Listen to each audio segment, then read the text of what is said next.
Нам всем кажется, что если, ну я скажу, и мне иногда так кажется, что если навести твердый порядок жесткой рукой, то всем нам станет жить лучше, комфортнее и безопаснее. На самом деле, эта комфортность очень быстро пройдет, потому что эта жесткая рука начнет нас очень быстро душить.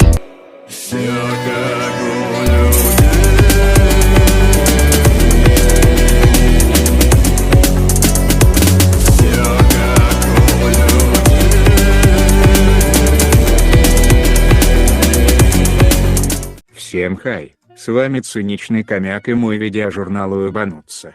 Видеожурнал «Уебануться» — это обзор происходящего в Республике Приколов, слова главных действующих лиц и здоровая нотка скептицизма. И я начинаю.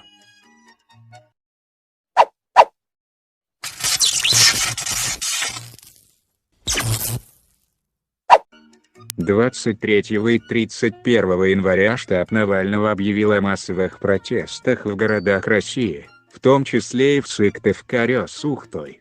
Едва это было объявлено, как моментально обгадился Миноборнауки Коми.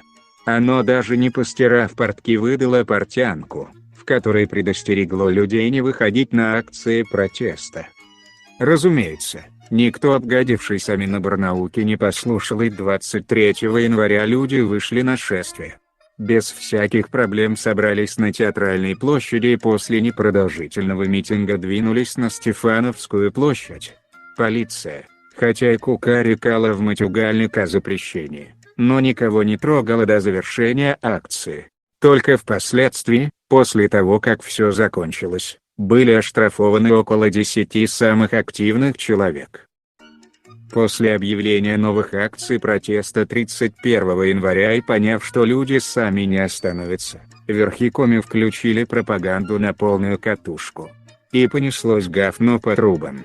Коминформ, которым рулит Бушуева, в ритме бешеного принтера начал издавать статьи о том, как плохо выходить на улицу и какой плохой Навальный, хотя до этого вообще не писали о нем ничего.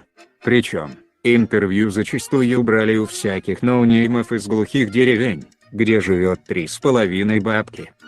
А провластный телеканал Юрган тот вообще замахнулся на отрицательное мнение о митингах блогера Никиты Чернова, который совершенно случайно работает на этом самом канале. Видать, по мнению пропагандонов, это как-то должно было повлиять на молодых, но с фигурой явно ошиблись. Затем в очередной раз плюхнулись мордой лица в дурно пахнущую субстанцию администрацию Сыктывкара и МВД Коми и даже уебалит, запугивая население санкциями в случае их выхода на акции протеста 31 января. Но это не напугало население, оно все равно вышло. Поэтому слабовики, сменив штанишки с нутеллой на новые, заранее заняли позиции у Театральной площади, чтобы винтить мирных граждан. Однако достаточно быстро лоханулись, потому что место сбора протестующих сменили и те начали собираться у Вечного огня. Туда же, опердывая, ломанулись сыктывкарские космические полицаи. Естественно, задерживать беспомощных и несопротивляющихся людей с помощью тетушек дело несложное. Поэтому героически быстренько набив авто зэки протестующими, отважные полицаи свалили в АВД, где спрятались от всех с помощью солдат и плана «Крепость». В течение 80 часов удерживали в полиции задержанных, без воды, еды и защиты, потому что адвокатов никто не впускал.